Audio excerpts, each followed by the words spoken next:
بشؤون الله الفاتحة. أعوذ بالله من الشيطان الرجيم. بسم الله الرحمن الرحيم. الحمد لله رب العالمين الرحمن الرحيم مالك يوم الدين. إياك نعبد وإياك نستعين اهدنا الصراط المستقيم صراط الذين أنعمت عليهم غير المغضوب عليهم ولا الضالين آمين.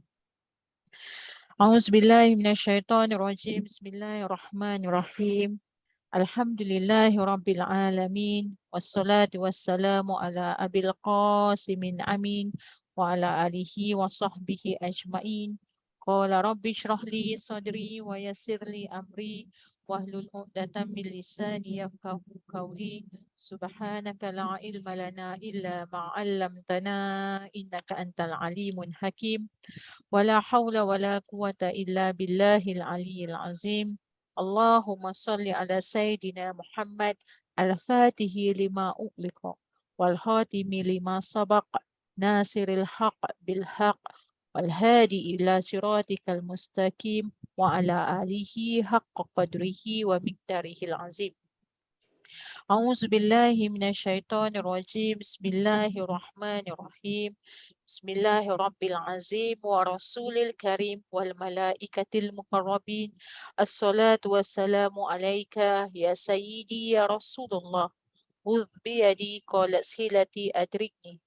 لا إله إلا الله وحده لا شريك له له الملك وهو على كل شيء قدير. اللهم فقهه في الدين وعلمه التأويل ومن يذكر وإلى أولي الألباب. ربنا زدنا علما نافعا وزدنا فهما نبيين وإلهمنا الملائكة المقربين برحمتك يا أرحم الراحمين. الحمد لله رب العالمين. Alhamdulillah, syukur kita pada Allah Subhanahu Wa Taala. Dapatlah kita bersama-sama dalam majlis yang penuh dengan barakah, majlis taman-taman ahli-ahli syurga, iaitu majlis ilmu. Hari ini insyaAllah kita akan buat satu perkongsian tentang, kalau ikutkan nasihat yang sangat baik, nasihat buat hati-hati kita. Dalam tajuknya pesanan buat penuntut ilmu. Daripada Tamim Al-Dari radhiyallahu anhu, beliau pernah berkata bahawa Rasulullah sallallahu alaihi wasallam pernah bersabda, agama itu nasihat. Lalu mereka pun bertanya, untuk siapa ya Rasulullah? Nabi kita pun menjawab, untuk Allah, kitabnya, Rasulnya, dan untuk kalangan pemimpin kaum muslimin dan juga orang awam. Ini daripada hadis Imam Al-Bukhari dan Muslim. Maka Allah juga memberikan nasihat kepada para nabi, kepada para rasul, termasuk kepada Nabi Muhammad sallallahu alaihi wasallam melalui kisah-kisah tauladan. Kisah-kisah teladan supaya kita dapat mengambil pengajaran daripada kisah-kisah tersebut. Bahkan terdapat juga dalam Al-Quran dalam satu surah yang dipanggil surah Al-Qasas yang bererti kisah-kisah yang banyak menceritakan kisah-kisah silam para nabi, para wali dan umat-umat yang terdahulu. Maka bagi hari ini pesanan buat penuntut ilmu. Ini maknanya kita semualah, termasuklah diri saya. Bagi seorang penuntut ilmu, apabila dia hadir dalam majlis ilmu, dia perlu yang pertama ada pena. Pena itu maksudnya pen lah. Perlu ada kertas ataupun buku. Ini yang perlu ada bagi mereka yang menggelarkan diri mereka adalah sebagai seorang penuntut ilmu. Kerana apa? Ilmu ni ibarat seperti binatang yang buas.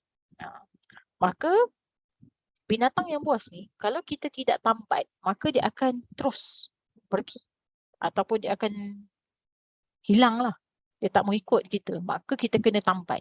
Begitu juga dengan ilmu. Ilmu diikat dengan pena. Pena pun menulis dan akhirnya kita membacanya kembali ataupun kita mengulang kaji dan seterusnya. Ilmu itu perlulah diamalkan. Maka ilmu yang diamalkan itulah yang melahirkan keberkesanan dalam kehidupan kita, dalam diri kita. Sebab itu Allah Ataupun Rasulullah SAW pernah cakap kepada kita, kau tuntutlah ilmu sampai ke negeri China. Maksudnya bukanlah kita kena pergi negeri China tu untuk menuntut ilmu. Tetapi carilah ilmu. Kerana apa? Ilmu itu sangat luas. Ilmu Allah ini terlalu luasnya. Ibarat seperti bila kita pergi di dekat lautan. Maka kita pergi dekat lautan, kita celup jari kita. Kita celup jari kita masuk dekat dalam lautan tu, kemudian kita angkat. Yang kita angkat itu, air yang melekat pada jari kita itu adalah ilmu yang kita ada je. Yang selebihnya itu semua adalah ilmu-ilmu Allah Subhanahu Wa Taala.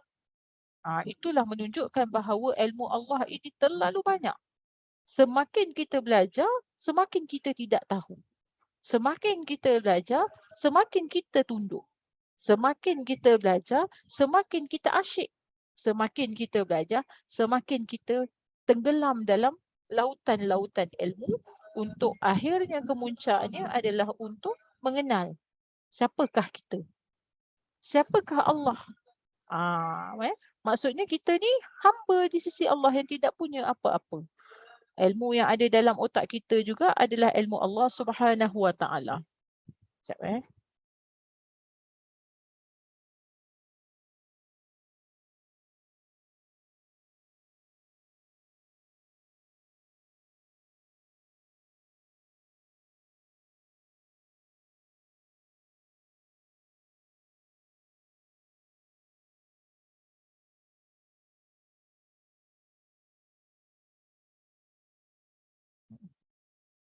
Maka itulah yang dipanggil dengan asma Allah. Allah ada namanya iaitu Alim. Al-Alim ataupun Ya Alim. Yang maha mengetahui. Yang maha berilmu.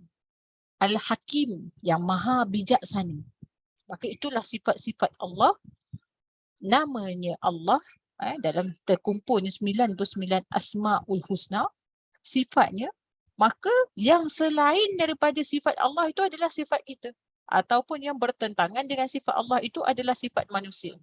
Kalau Allah kata, akulah Al-Alim yang maha mengetahui. Kita siapa? Serba-serbi tak tahu. Kenapa kita tahu? Sebab Allah mengurniakan pengetahuan kepada kita.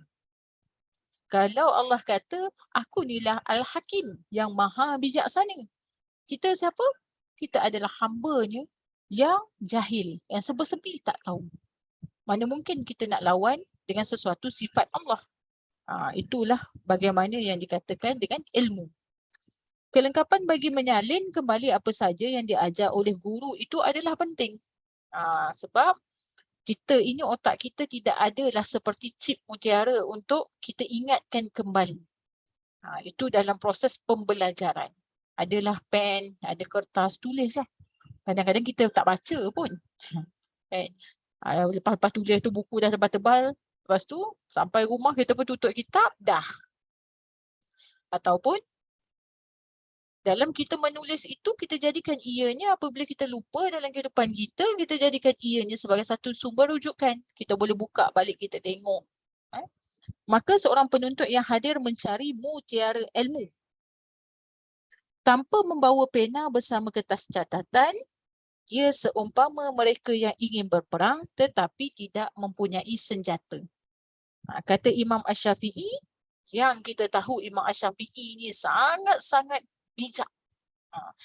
Dan juga yang tidak pernah ada sifat lupa adalah seperti mana Abu Hurairah. Dia sangat benci dengan sifat pelupa. Maknanya dia ini sangat ingat. Kata Imam Asy-Syafi'i, ilmu itu ibarat binatang buruan. Menyalinnya ibarat tali tambatan ataupun tali penambat. Kita buru binatang tu kan. Lepas tu dah dapat, kita salin tadi. Ibarat seperti kita tambat binatang kita tadi. Maka rugi bagi sesiapa yang sudah bersusah payah menangkap tersebut. Kemudian dilepaskan begitu saja. Maka ianya menjadi satu benda yang sangat sia-sia. Maksudnya macam itulah perumpamaan yang diberikan oleh Imam Asy-Syafi'i. Maka Imam Asy-Syafi'i ni adalah yang kita serba-serbi tahu Dia adalah antara perawi-perawi hadis. Menulis banyak kitab yang kita jadikan rujukan sehingga ke hari ini yang digelar sebagai ulama-ulama muktabar. Maka demikian perumpamaan buat mereka yang bersusah payah mencari ilmu.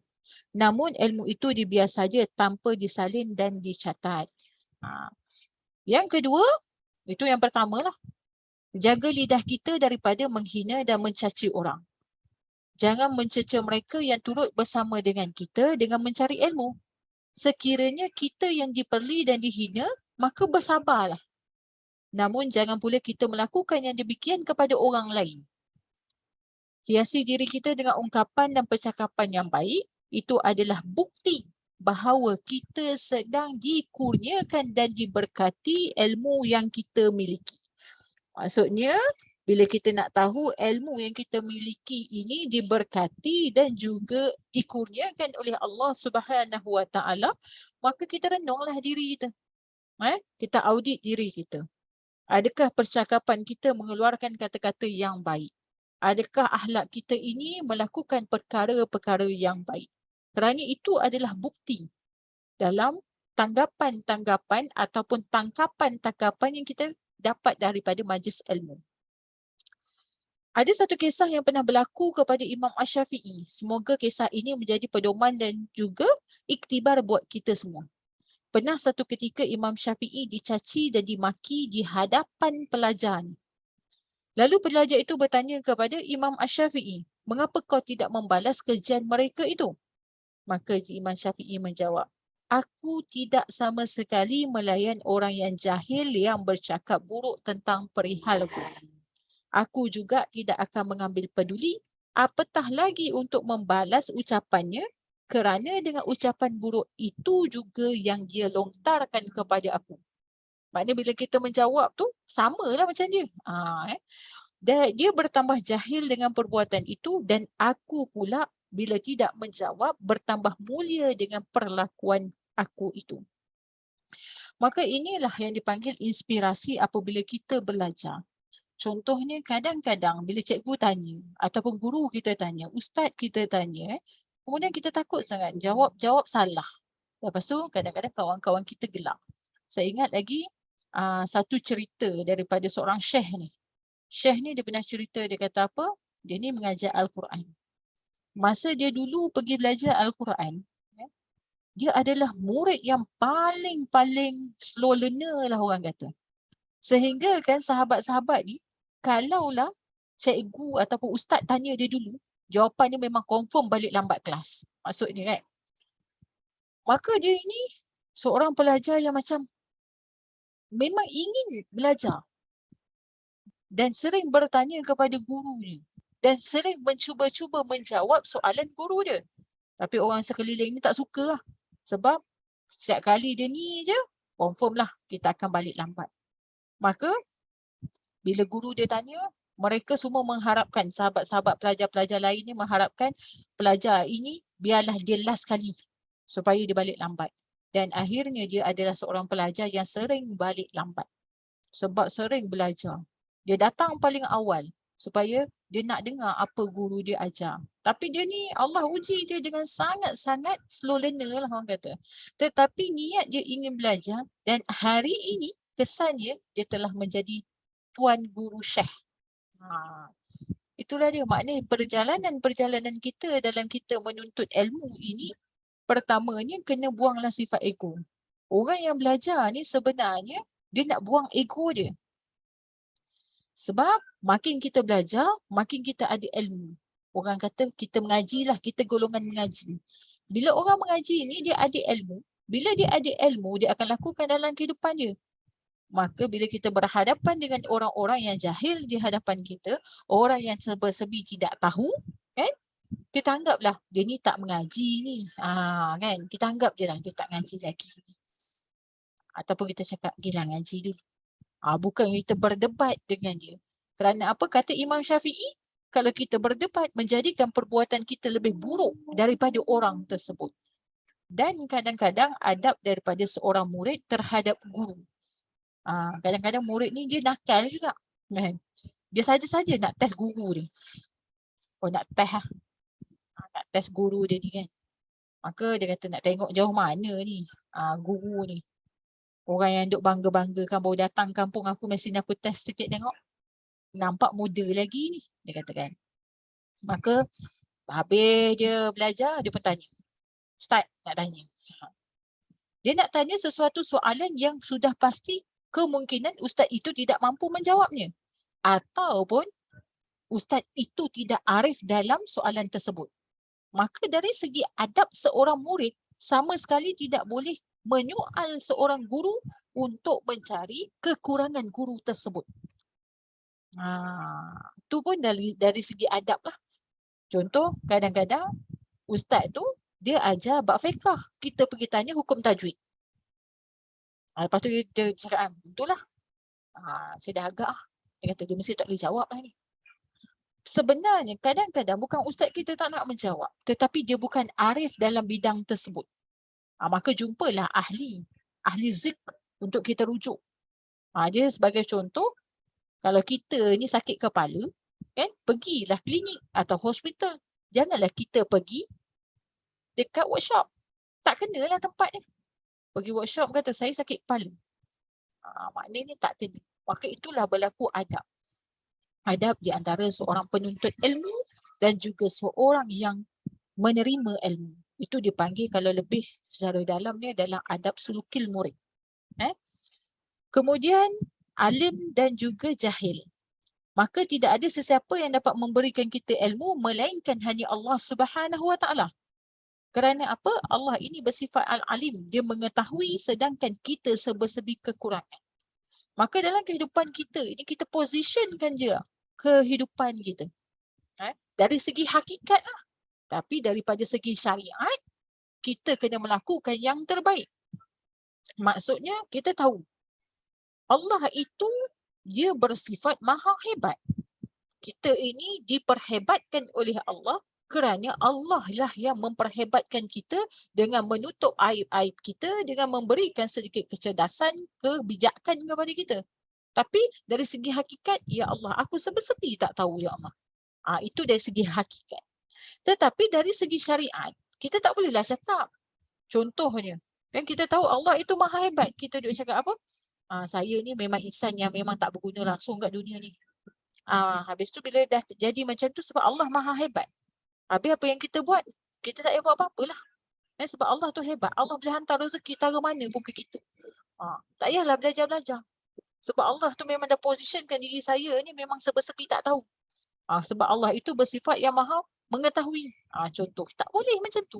Dari segi syariat yang kita kena menunjukkan sesuatu sifat yang berusaha untuk apa? Untuk menjadikan kehidupan kita ini lebih harmoni, lebih seimbang. Maksudnya macam tu lah. Tak bolehlah kita ni macam tak apalah dah nak buat macam mana. Saya ni memang Allah bagi sifat malas sebab yang rajin tu Allah. Allah tarik daya saya. So tak apalah saya duduk rumah je lah. Nak buat macam mana? Kita tak boleh bersifat macam tu. Maka dari segi hakikat kita kena mengetahui. Walaupun kita hebat tara mana pun, walaupun kita tahulah kita ni kaya tara mana pun dalam hati ya Allah. Ini bukan. Sebab hidup kita ini memang Allah berikan kepada kita adalah saling berpasang-pasangan dan juga saling perlu memerlukan di antara satu dengan yang lain. Dia tak boleh seorang. Maknanya si kaya perlukan si miskin. Si miskin juga perlukan si kaya. Dia tidak boleh kalau semua orang kat dunia ni miskin. Pun tak boleh sebab dia jadi tidak seimbang. Tak boleh juga kalau semua kat dunia ni kaya. Pun jadi tidak seimbang. Maka kita kena faham peraturan-peraturan tersebut. Sebab itulah Rasulullah SAW pernah bercakap ataupun dia pernah bagi tahu kepada Abdurrahman bin Auf. Abdurrahman bin Auf kata, aku tak nak dah semua ni. Tapi apa jawapan Rasulullah? Abdurrahman, tak boleh. Sebab apa? Itu telah Allah kurniakan kepada dirimu. Kerana daripada dirimu itu ada hak-hak orang miskin. Itulah dipanggil dalam pergiliran. Sebab itu dalam kehidupan kita ni masing-masing ada potensi diri. Masing-masing ada kekuatan, masing-masing ada kelemahan. Dia tak boleh semua kuat je. Ataupun semua hebat pun tak boleh. Contohnya dalam satu produk pun sama juga. Dia tidak ada semua kebaikan sehingga tertutup ni, tidak ada kelemahan langsung dalam satu produk tu. Tak, dia tetap ada. Sebab apa? Kekuatan ini, kelebihan ini akan menutup akan kelemahan. Kerana ada kelemahan ini juga yang akan menuntut kepada kita untuk mencari kekuatan. Dia saling berhubung. Maka kita tak bolehlah nak mengejar akan kesempurnaan. Kerana kesempurnaan itu milik Allah Subhanahu Wa Taala. Itu kita kena faham hakikat diri kita. Contoh kita nampak macam ustaz kita, tuan guru kita duk mengajar. Kita pun dia cakap, dia bukan pandai pun. Allah yang pandai. Kita tak bolehlah sampai menghina keadaan begitu. Maka disebabkan pemberian itu datang daripada Allah, maka jangan ada di kalangan kita berasa cukup dan hebat dengan ilmu yang kita miliki. Sebab itu sering diingatkan kepada kita, hatta diri saya. Kita ada ilmu ni bukan untuk debat. Kita ada ilmu bukan untuk dipersandingkan.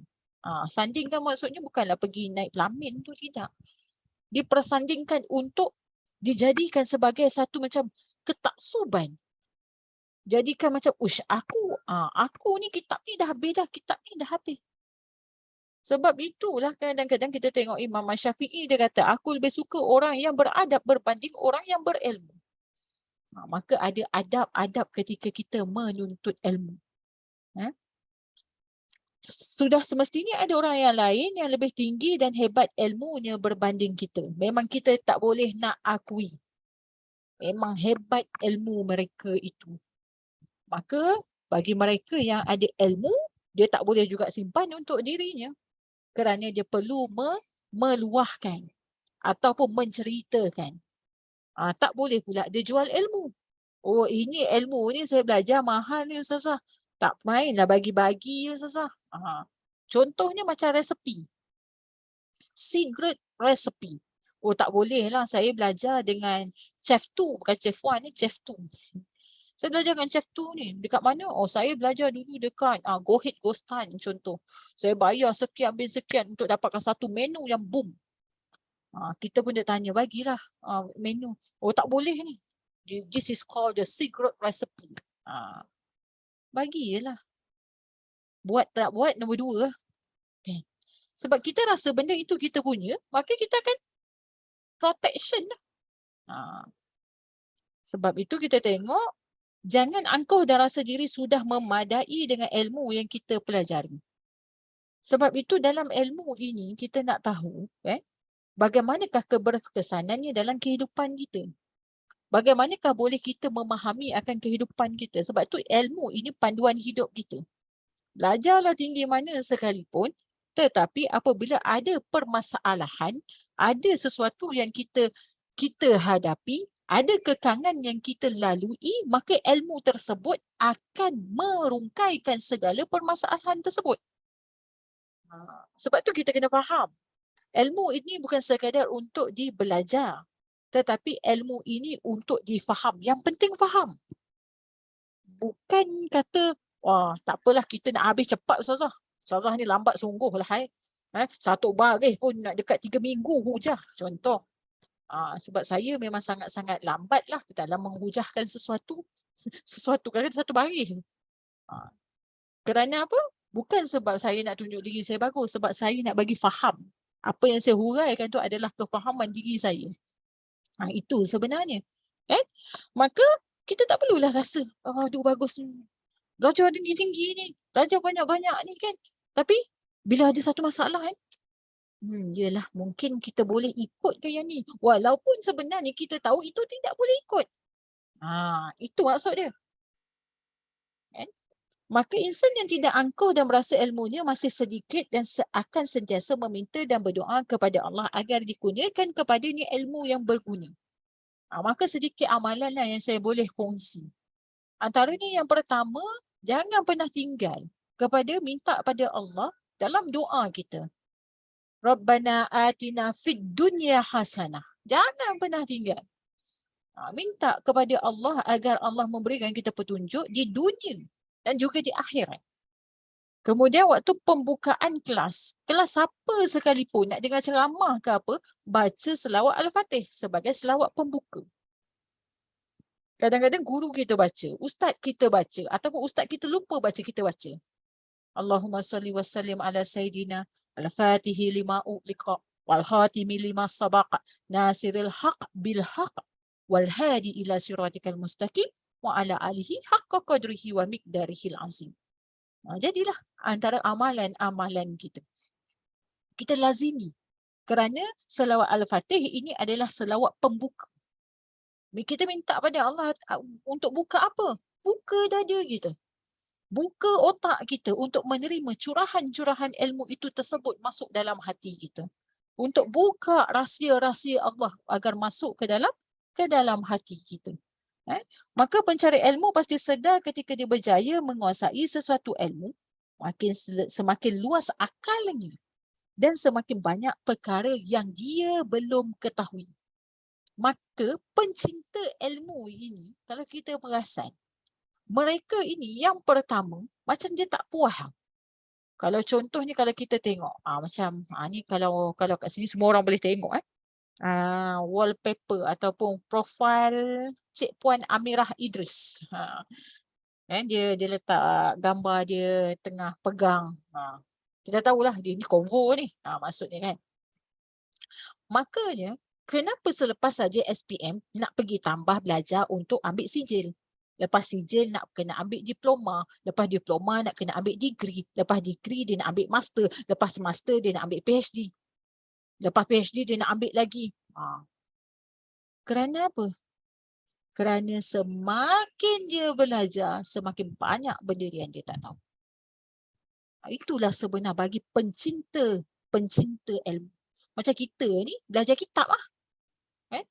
Lepas satu kitab. Lepas satu kitab, kita duduk belajar. Tak pernah jam. Kadang-kadang kitab itu diulang dan ulang. Mungkin dengan ustazah ni, mungkin kejap lagi dengan ustaz ni, mungkin kejap lagi dengan tuan syekh ni, kejap lagi dengan maulana ni, kejap lagi dengan baba ni, kejap lagi dengan habib ni.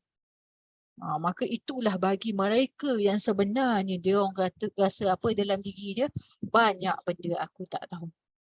Contoh dalam sifat 20. Bukan senang nak khatam. Ulang punya ulang. Masih lagi dalam berulang-ulang untuk memahami sifat 20 Allah. Kenapa Allah tak letak sifatnya sampai sifat 21? Kenapa Allah tak letak sifatnya sampai sifat ke-32?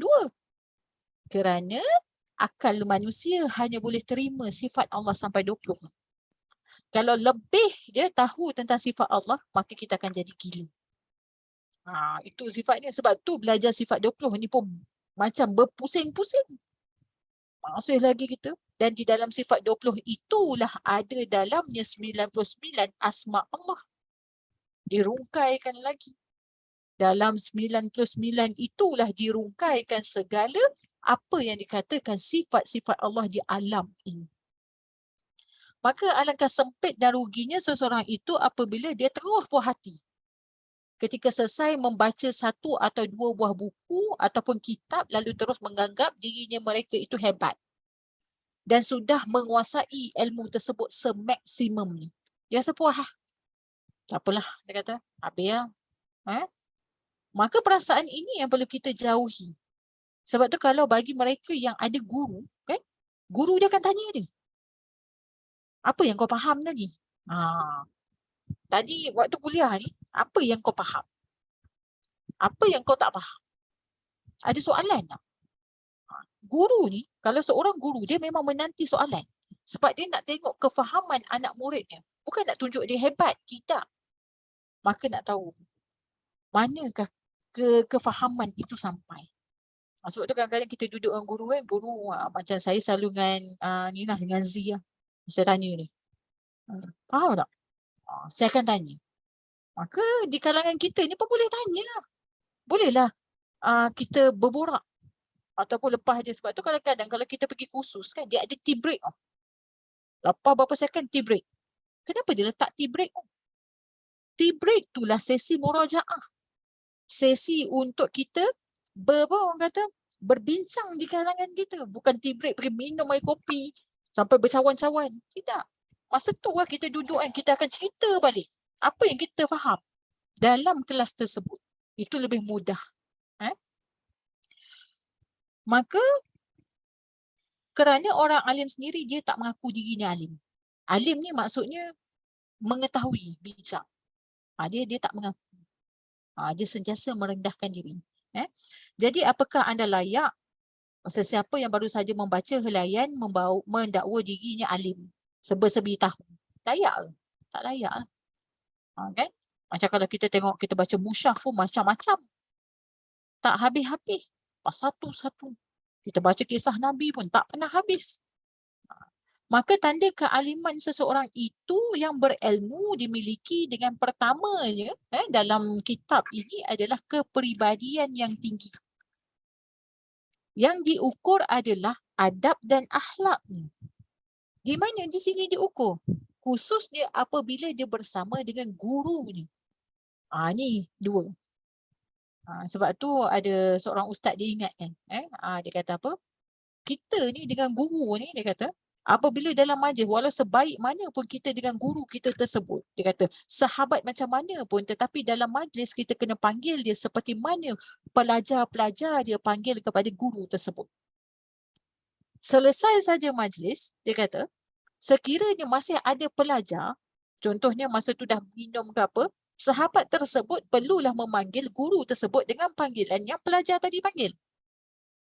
Tetapi sekiranya tinggallah seorang guru itu dengan sahabat itu tidak ada pelajar, maka bolehlah panggil panggilan apa sahaja. Sampai macam tu. Didikan adab-adab guru-guru yang kita panggil mursyid dalam mendidik anak muridnya.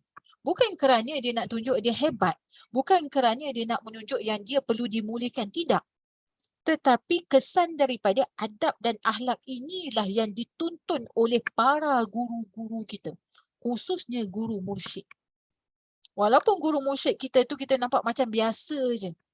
Tetapi mereka sangat-sangat memandang dengan penuh kehalusan terhadap adab dan akhlak anak murid tersebut. Maka janganlah kita berbangga kita menjadi anak murid terhadap guru tersebut. Sebaliknya, guru kita tidak pun mengisytiharkan kita ini anak muridnya. Itu lebih teruk.